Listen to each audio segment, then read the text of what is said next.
हाय दोस्तों, जीएस तूफानी में आप लोगों का स्वागत है। आज मैं रीजनिंग स्टार्ट कर रहा हूं दोस्तों।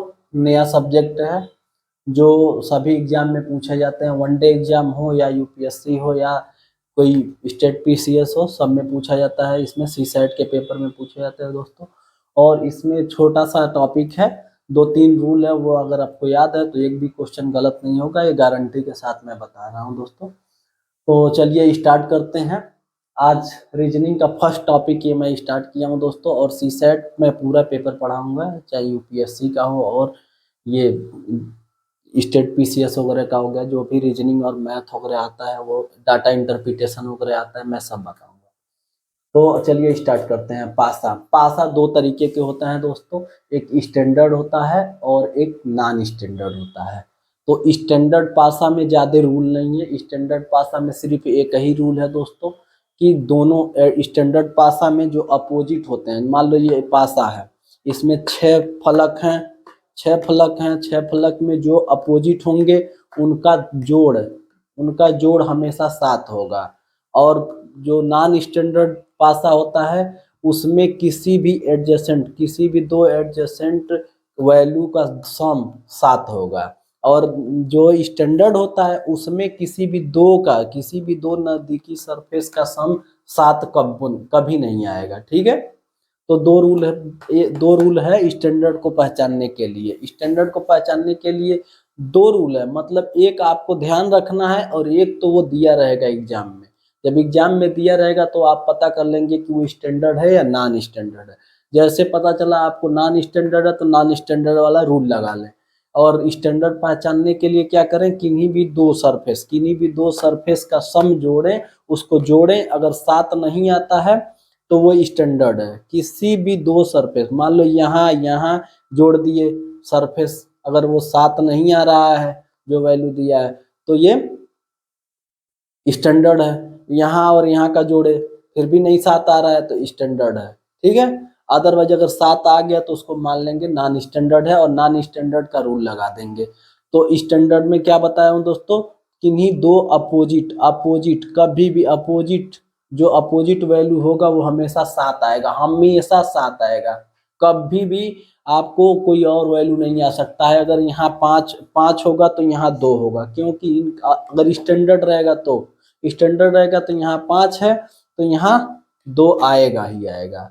और नहीं स्टैंडर्ड नहीं है तो यहाँ पे जो सम है वो 7 आ जाएगा, या तो यहाँ का सम 7 आ जाएगा। यहाँ नहीं आया तो यहाँ का सम 7 आ जाएगा। ठीक है। चलिए देखते हैं दोस्तों स्टैंडर्ड में क्या होता है। स्टैंडर्ड में किसी भी दो अपोजिट हिंदी में लिखते हैं, जो हिंदी में पढ़ा रहे हैं, दो विपरीत सरफेस फलक का जोड़ हमेशा 7 होगा। और नजदीकी सरफेस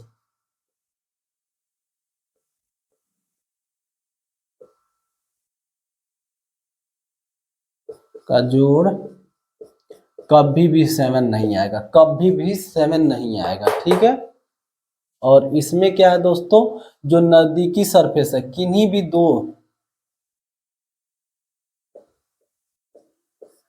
नजदीकी सरफेस का सम जोड़ यदि 7 आ गया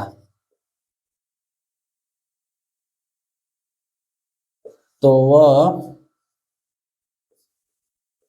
स्टैंडर्ड डाइस नहीं हो सकता।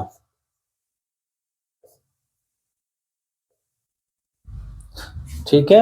अगर कभी भी 7 आ गया, किसी भी दो एडजेसेंट सरफेस, नजदीकी सरफेस का सम अगर 7 आ गया तो वो स्टैंडर्ड नहीं हो सकता, यानी कि वो नॉन स्टैंडर्ड होगा। ठीक है।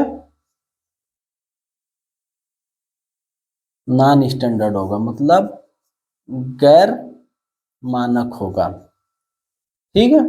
गैर मानक होगा। अब गैर मानक के क्या रूल है दोस्तों? गैर मानक में किसी भी दो एडजेसेंट, मैंने बता दिया है कि किसी भी दो एडजेसेंट सरफेस, मान लो यहाँ पे 3 है, यहाँ पे 4 है, किसी भी दो एडजेसेंट सरफेस मैं बना देता हूँ यहाँ पे एग्जाम्पल के लिए मैं बना दे रहा हूँ 4 3 5, ठीक है। ये है आपका, यहाँ पे देखो 4 और 3 हमेशा एडजस्ट 3 ही दिखेगा, जो तीनों सरफेस दिखेंगे, जो तीनों सरफेस एग्जाम में दिए रहते हैं वो हमेशा नजदीकी सरफेस होते हैं, कभी अपोजिट नहीं दिया रहता है, अपोजिट हमेशा पूछता है, ठीक है। तो यहाँ पे इसका और इसका सम देख लो 7 हो जाएगा, मतलब ये नॉन स्टैंडर्डाइज है। और इसके केस में अगर देखा जाए तो इसके केस में ऐसे दिया रहेगा, मान लो 3 दिया है, 5 दिया, 6 दिया, इसमें किसी दो को जोड़ो 7 नहीं आ सकता है, ठीक है, 7 नहीं आ सकता। इसमें इसको जोड़ो तब भी 7 नहीं आ सकता है, ठीक है, इसको जोड़ो तब भी 7 नहीं आ सकता है, ठीक है। तो ये स्टैंडर्डाइज है, स्टैंडर्डाइज है। हमेशा अगर मान लो इसमें पूछ लिया 3 के अपोजिट क्या है, 3 के अपोजिट क्या है, तो मैंने बताया स्टैंडर्डाइज में होता है जो अपोजिट का सम 7 होता है। अगर यहाँ पे 3 है तो यहाँ पे क्या होगा, 7 हो जाएगा, 4 होना चाहिए। यहाँ पे अगर 5 है तो इसके अपोजिट में क्या होना चाहिए, 2 होना चाहिए। अगर यहाँ 6 है तो इसके अपोजिट में क्या होना चाहिए, 1 होना चाहिए। स्टैंडर्डाइज में यही है रूल। स्टैंडर्डाइज में और कुछ नहीं पता करना है, बस इतना पता करना है किन्हीं भी दो सरफेस, किसी भी दो नजदीकी सरफेस का सम 7 नहीं आए। अगर 7 नहीं आ रहा है तो कुछ भी पूछ ले, मान लो 5 के अपोजिट पूछ लिया तो 7 में से 5 घटा दो, 2 आ गया अपोजिट।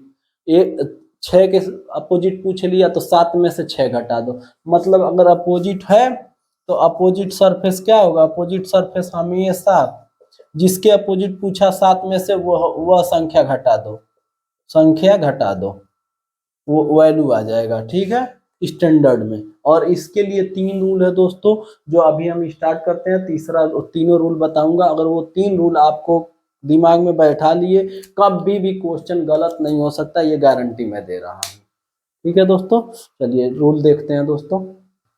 एक मैं मानक जो पासा है दोस्तों, उसका मैं क्वेश्चन एक करा देता हूँ, फिर नॉन स्टैंडर्ड जो होता है गैर मानक पासा, उस पे क्वेश्चन करेंगे और उसका रूल देखेंगे, ठीक है। क्योंकि मान लीजिए कभी स्टैंडर्ड पासा का पूछ लिया तो आपको पता नहीं है, कर ही ना पाओ, तो स्टैंडर्ड पासा का एक क्वेश्चन मैं करा दूंगा, सफिशिएंट है, मोर देन सफिशिएंट है।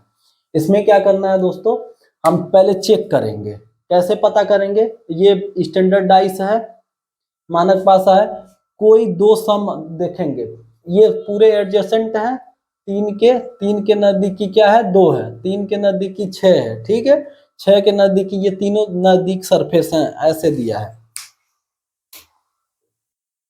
ऐसे है ये। यहाँ पे 2 दिया है दोस्तों, यहाँ पे आपका 3 दे दिया है, यहाँ पे 6 दे दिया है, ठीक है, यही फोटो खींच के यहाँ लगा दिया गया है। तो तीनों क्या है, अगल बगल में ही है, तो अगल बगल में ही हम लोग जोड़ते हैं, अपोजिट पूछता है, हमेशा अपोजिट पूछता है, ठीक है। तो अपोजिट पूछता है तो इसमें हम सम देख लिए किसी का, इसमें 2 + 6 8 आ जा रहा है, और 6 + 3 9 आ जा रहा है, और 2 + 3 5 आ जा रहा है, मतलब 7 नहीं आया, 7 नहीं आया तो ये स्टैंडर्डाइज है, मानक पासा है। और इसमें भी देखेंगे ऐसे ही, अगर किन्हीं दो में, किन्हीं एक में, दोनों में से किसी एक में भी आ गया ना 7, तो हम दोनों मान लेंगे ये नॉन स्टैंडर्डाइज है हमेशा। तो हम दोनों में चेक करेंगे, 4 और 2 6, और 6 2 8, और 4 और 6 10, इसमें भी नहीं आ रहा है, तो यानी कि ये स्टैंडर्डाइज है। स्टैंडर्डाइज की प्रॉपर्टी क्या है दोस्तों, इसकी प्रॉपर्टी है, प्रॉपर्टीज है कि मतलब हमेशा अपोजिट का सम, हमेशा अपोजिट का सम क्या होगा, 7 होगा। तो 3 के अपोजिट पूछा है दोस्तों, तो अपोजिट का सम मान लो 3 के अपोजिट जो होगा, मान लो x होगा, ठीक है, मान लो x होगा, तो 3 + x = केवल ना होना चाहिए, 7 होना चाहिए। तो हम x की वैल्यू निकाल लेंगे, 7 - 3, ठीक है, तो x की वैल्यू क्या आ गई, 4 आ गई। हमेशा हम जैसे स्टैंडर्डाइज होगा हम x मान लेंगे। मान लो 5 के बराबर, 5 के अपोजिट पूछ रहा है क्या है, तो 5 के अपोजिट में मान लो x है, अब ये दोनों 7 होना चाहिए, तो x की वैल्यू आ जाएगी 7 माइनस 5, आ गया 2। ठीक है, ऐसे निकाल लेंगे दोस्तों। कभी भी स्टैंडर्ड डाइस में सिर्फ यही फार्मूला है, अपोजिट का सम 7 होगा। एक चीज याद रखो, पूरे क्वेश्चन निकल जाएंगे। अब हम करेंगे non standard dice. Non standard dice के 3 रूल है, तो फर्स्ट रूल देखते हैं दोस्तों। इसमें है दोस्तों फर्स्ट रूल। फर्स्ट रूल क्या कहता है? नजदीकी का नियम। नजदीकी का नियम में क्या है दोस्तों, ये हम नॉन स्टैंडर्ड डाइस पढ़ रहे हैं, एडजेसेंट रूल। एडजेसेंट रूल, ठीक है, एडजेसेंट रूल हम पढ़ रहे हैं दोस्तों। तो एडजेसेंट रूल में क्या होता है, मान लो कि 2 डाइस दिया हुआ है, ठीक, 2 डाइस मैं बना ले रहा हूं पहले। 5 दिया है, 2 दिया है और 3 दिया है, ठीक है। यहाँ पे 2 दिया है और 4 दिया है और 6 दिया है। 6 यहाँ पे 1 मान लेते हैं। किसी एक कॉमन होगा इसमें, ऐसे ही देता है कि एक कॉमन होगा कोई। मान लो यहाँ पे 5 है, ठीक है, एक कॉमन होगा। तो हमेशा एक कॉमन रहता है, दोनों में एक कॉमन रहता है, ऐसे ही देता है। अगर इस पे आधारित क्वेश्चन पूछेगा पहले रूल पे, तो एक कॉमन हमेशा रहेगा, ठीक है दोस्तों। अब मान लो ये पूछ लिया 5 के अपोजिट क्या है, 5 के विपरीत क्या है, क्या होगा, ठीक है। तो पहले हम क्या चेक करेंगे, पहले हम चेक करेंगे ये स्टैंडर्ड है कि नॉन स्टैंडर्ड है। स्टैंडर्ड के लिए क्या करते हैं और नॉन स्टैंडर्ड के लिए क्या करते हैं, चेक करते हैं हम। दो किन्हीं दो एडजेसेंट की वैल्यू अगर सम 7 आ गया तो नॉन स्टैंडर्ड है। तो इसमें देख लो 1 + 6 7 आ गया तो नॉन स्टैंडर्ड है। अगर एक ही आ गया, एक ही चेक करने की जरूरत है, दूसरा चेक करने की जरूरत नहीं है, दोनों नॉन स्टैंडर्ड मान लिए जाएंगे। अगर इसमें आता भी है और नहीं आता है तो भी ये नॉन स्टैंडर्ड है।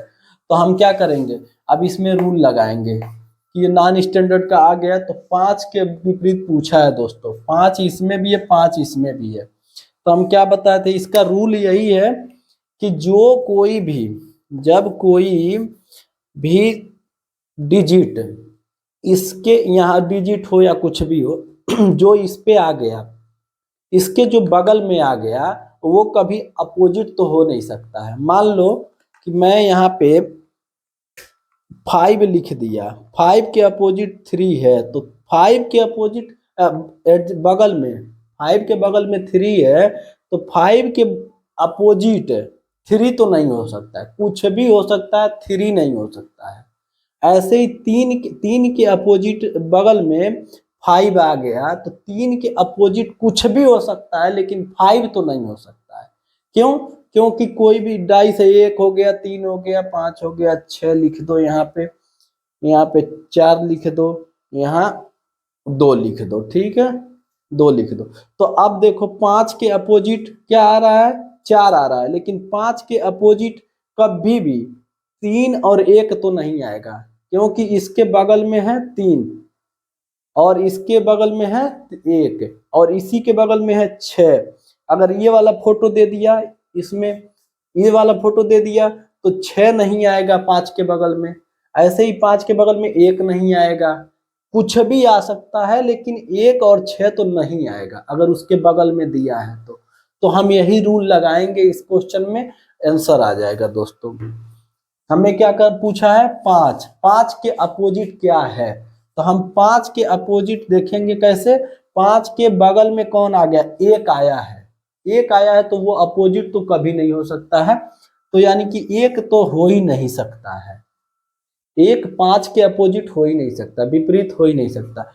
और 5 के बगल में क्या आया, 6 आया है, तो 6 भी नहीं हो सकता है, ठीक। इसमें देखेंगे 5 के बगल में 2 आया है, तो 2 भी नहीं हो सकता है, क्योंकि बगल में आ गया तो उसके विपरीत तो आ नहीं सकता है। तो 5 के बगल में 3 आया है, 3 भी नहीं हो सकता अपोजिट।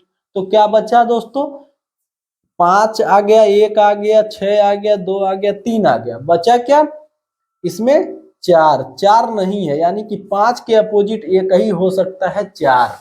ये हमारा आंसर आ जाएगा। ठीक है, जो हम देख लेंगे 5 के अपोजिट। अब इसमें हम कैसे तुरंत कैसे सॉल्व करेंगे दोस्तों, अगर दोनों अब देख लिए हम, तो हम देखेंगे 5 इसमें भी कॉमन है, इसमें भी कॉमन है। पहले रूल से वही क्वेश्चन सॉल्व होगा जिसमें सिर्फ एक कॉमन होगा और नॉन स्टैंडर्ड डाइस होगा। तो एक कॉमन है, एक कॉमन है, बाकी देख लो 1 6 1 6 3 2 आ गया और 5 के अपोजिट पूछा है, तो क्या नहीं है, आंसर हो गया इसमें। ठीक है, ये सॉल्व करने का तरीका है, शॉर्टकट तरीका है, एकदम एक सेकंड में आप सॉल्व कर लोगे, 10 सेकंड लगेगा मुश्किल से। दूसरा रूल देखते हैं दोस्तों, ये है दोस्तों कॉमन रूल। दूसरा नियम हमारा क्या है दोस्तों, कॉमन रूल। किन्हीं दो एडजेसेंट, 2 डाइस दिया है, अगर 3 डाइस दिया है तो उनमें 2 एडजेसेंट ऐसे होंगे जो सरफेस पे ही होंगे, वो कॉमन होंगे। तो जब 2 कॉमन होंगे तो तीसरा ऑटोमेटिक तीसरे के अपोजिट हो जाएगा दोस्तों, तीसरा हमेशा उसके अपोजिट हो जाएगा। जैसे एग्जांपल देख लेते हैं, ये नियम है, आप याद रख लो। अगर ऐसे क्वेश्चन पूछता है तो आप डायरेक्टली एकदम आंसर दे सकते हो। जैसे 5 2 और 4, ठीक है, यहाँ पे 3 4 2 ऐसे दे दिया। ठीक है दोस्तों, अगर ऐसे दे दिया तो पहले हम चेक करेंगे कि ये नॉन स्टैंडर्ड है या स्टैंडर्ड है। तो देख लो 5 और 2 7, 7 आ गया यानी कि नॉन स्टैंडर्ड है। इसमें देख लो 3 और 4, 7 आ गया तो नॉन स्टैंडर्ड है। अब इसमें हम क्या देखेंगे, किसी भी दो को हम अगर अब कॉमन है, मान लो इसमें 4 और 2 कॉमन है, इसमें 4 और 2 दोनों है, इसमें 4 और 2, इसमें भी है 4 और 2, तो ये हमेशा अपोजिट हो जाएगा 3 के। 5 हमेशा अपोजिट हो जाएगा 3 के, ये दोनों अपोजिट होंगे एक दूसरे के, तो 3 के अपोजिट क्या हो जाएगा, 5 हो जाएगा। मान लो इसमें ऐसे क्वेश्चन पूछता है, हमेशा यही पूछेगा कि 3 के अपोजिट क्या है, 5 4 के अपोजिट क्या है। अगर इस रूल पे क्वेश्चन आएगा 2 कॉमन है तो इसमें सिर्फ यही पूछेगा। ऐसे ही एक और क्वेश्चन ले लेते हैं दोस्तों,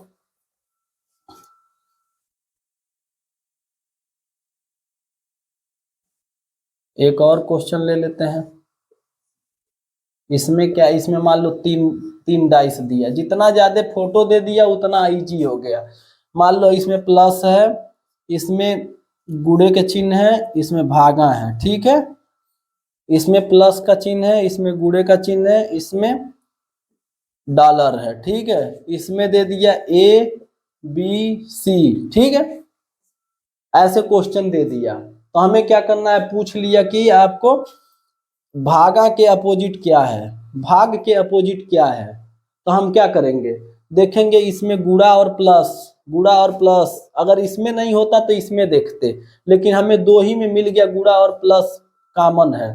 जब 2 कॉमन है तो यानी भाग के अपोजिट क्या होगा, हमें आ जाएगा डॉलर, इसके विपरीत में डॉलर आ जाएगा। हमें इस डाइस से मतलब ही नहीं है, ये फालतू में दिया था। ऐसे ही 3 4 डाइस दे देता है, हम 2 ही को देखते हैं, हमेशा किसी 2 को उठाओ, 2 में अगर रूल सेट होता है फिनिश क्वेश्चन। ठीक है दोस्तों, तीसरा नियम देखते हैं। तीसरा नियम है घूर्णन का नियम। घूर्णन का नियम रोटेशनल नियम है, रोटेशन का नियम है, इसमें इससे सभी क्वेश्चन सॉल्व हो जाते हैं। आपको पहला दूसरा कोई रूल नहीं पता है तो भी ये क्वेश्चन सॉल्व हो जाएंगे। यहीं पे घूर्णन का नियम लिख लेते हैं, घूर्णन का नियम,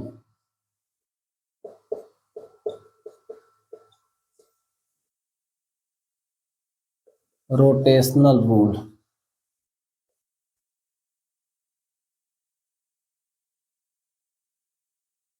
रोटेशनल रूल, ठीक है।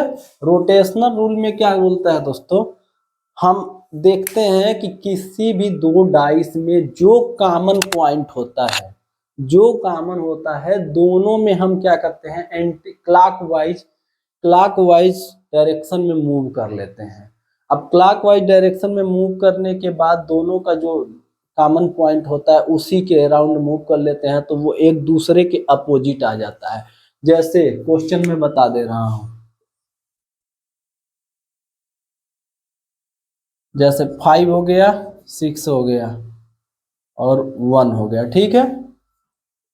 ऐसे ही यहाँ पे क्वेश्चन दे दिया, 6 हो गया, 1 हो गया, 3 हो गया, ठीक है दोस्तों। ऐसे क्वेश्चन पूछ लिया। अब ये पूछ लिया, यहाँ पे अगर कॉमन पॉइंट के अपोजिट पूछ लेता तो पहला रूल लग जाता हमारा, लेकिन हम यहाँ पे ऐसे क्वेश्चन दिया है, यहाँ पे कॉमन पॉइंट जब पूछ लेता तो हम पहला रूल लगा लेते कि हाँ इसके अपोजिट 3 नहीं हो सकता, 6 के अपोजिट 1 नहीं हो सकता, 6 के अपोजिट 5 नहीं हो सकता, 6 के अपोजिट 1 नहीं हो सकता, या 2 इसमें कॉमन हो गए हैं, इससे भी यहाँ पे मान लो 4 है, ठीक है। दो कॉमन थे तो कॉमन रूल लग जाता है इसमें। अब इसमें एक ही सिर्फ कॉमन है तो पहला वाला कॉमन रूल लग जाएगा, ठीक है। तो लेकिन हम इसमें क्या पूछ रहा है, कॉमन के अराउंड नहीं पूछ रहा है। मान लो 3 के अपोजिट पूछ लिया, 3 के अपोजिट पूछ लिया तो कैसे बताओगे आप, 3 के अपोजिट पूछ लिया तो कैसे बताओगे। तो दोस्तों हम क्या करते हैं, यहाँ पे 6 इसमें कॉमन है, इसमें कॉमन है, तो हम 6 के पकड़ते हैं और इसको रोटेट कर लेते हैं, ऐसे घूम लेते हैं। तो मान लो 6, 6 के बाद 4, 4 के बाद 5 आ गया। अब इसमें भी यही काम करते हैं, हम ऐसे रोटेट कर लेते हैं। तो 6 के बाद क्या आया, 6 के बाद 3, ठीक, 3 और 1 है, ठीक। तो ये तो कैंसिल हो गया, दोनों में बराबर है तो इसको हटा ही दो। अब ये दोनों एक दूसरे के अपोजिट होते हैं, हमेशा अपोजिट होते हैं। तो 3 के अपोजिट क्या आ गया, 4 आ गया, हमारा आंसर आ गया 3 के अपोजिट 4, ये हमारा आंसर है दोस्तों। अब दूसरा क्वेश्चन एक और देख लेते हैं इसी पे आधारित, रोटेशन का कैसे करते हैं। रोटेशन का मान लो एक और क्वेश्चन ले लो आप, ABC, ठीक है, और यहाँ पे दे दिया A, D और E, ठीक है, ऐसे दे दिया, E तक चला गया, ABCDEF कहाँ तक होता है, 4 5 6 तक होता है, मान लो F दे दिया यहाँ पे F, ठीक है। और एक और ले लो आप, छोड़ो एक और की बात नहीं है, ठीक है। ए कॉमन है, ए कॉमन है, हम पूछ लिए डी के अपोजिट क्या है, डी के अपोजिट क्या है, मान लो पूछ लिया क्वेश्चन डी के अपोजिट क्या है, तो आप कैसे पता करोगे, यहाँ पे भी घूर्णन का नियम लगाओ, ठीक है। जब घूर्णन का नियम लगाओगे, ए इसमें भी है, ये इसमें भी है, तो एक के कॉमन पॉइंट के अराउंड घूम जाओ। तो ए के बाद बी, बी के बाद सी, ठीक है। इसमें भी एंटी क्लॉकवाइज ही चलेंगे हम, क्लॉकवाइज, घड़ी के दिशा में, घड़ी के दिशा में, ठीक है। तो घड़ी के दिशा में अब ए के बाद फिर इसमें भी चलेंगे, ए के बाद डी, डी के बाद एफ। तो इसमें क्या आया, हम किसके अराउंड पूछे हैं, डी के अपोजिट पूछे हैं, तो डी के अपोजिट क्या आ गया, बी। हमको इसको खत्म कर दो, इसको इससे मतलब नहीं है, डी के अपोजिट पूछा है, डी के अपोजिट आ गया बी, हमारा आंसर हो गया। ऐसे ही मान लो डॉलर वगैरह दे दिया, कुछ भी दे सकता है आपको, सेम वो कॉमन पॉइंट ढूंढना है, कॉमन पॉइंट ढूंढना है। अगर कॉमन पॉइंट के अराउंड पूछ लिया है तो अब मान लो अब डिजिट नहीं देता, मान लो डिजिट नहीं देता और ऐसे दे देता कॉमन पॉइंट, इसमें पहला नियम लगाने में कितना कंफ्यूज हो जाते। डिजिट दे देता है 2 3 1 6 ऐसे करके दे देता है, तो उसमें तो पहला जो नियम है उसको लगा लेते हैं हम, नजदीकी का नियम, तो उससे आ जाता है आंसर, जल्दी आ जाता है। और इसमें भी हम आ ही जाएगा, इसमें भी आंसर आ जाएगा, क्योंकि ABCDEF एफ तक होगा, ठीक है, क्योंकि दोनों यही दिया है तो दोनों में एफ तक होगा, 6वें होता है, तो इसमें भी निकाल सकते हैं। लेकिन हम ये वाले नियम से निकालते हैं जब भी ऐसे कोई क्वेश्चन पूछता है और कॉमन पॉइंट के अपोजिट नहीं पूछता है, तो अदर किसी भी पॉइंट के अपोजिट पूछता है तो घूर्णन का नियम लगाते हैं, कॉमन पॉइंट के अपोजिट पूछ लेता है तो पहले नियम से ही निकल जाता है दोस्तों, ठीक है, तो ये हमारा डाइस था, डाइस पे कुछ क्वेश्चन करा देंगे अगले क्लास में दोस्तों, अच्छे अच्छे क्वेश्चन करा देंगे, ठीक है।